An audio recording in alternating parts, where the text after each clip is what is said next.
Hello my all friend.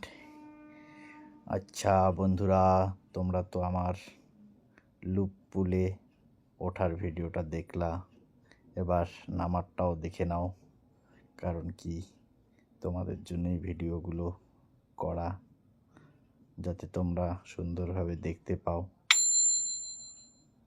সেই জন্য নামার ভিডিওটাও আমি যতটা পারলাম চেষ্টা করলাম তোমাদেরকে দেখানোর। দেখে নাও, সুন্দরভাবে নামছি আর ভিডিও হচ্ছে, ভিউ পয়েন্টও দেখা যাচ্ছে, প্লাস আমাদের লুপগুলো দেখা যাচ্ছে, পাহাড়ও দেখা যাচ্ছে। ঠিক আছে, চলো টাটা।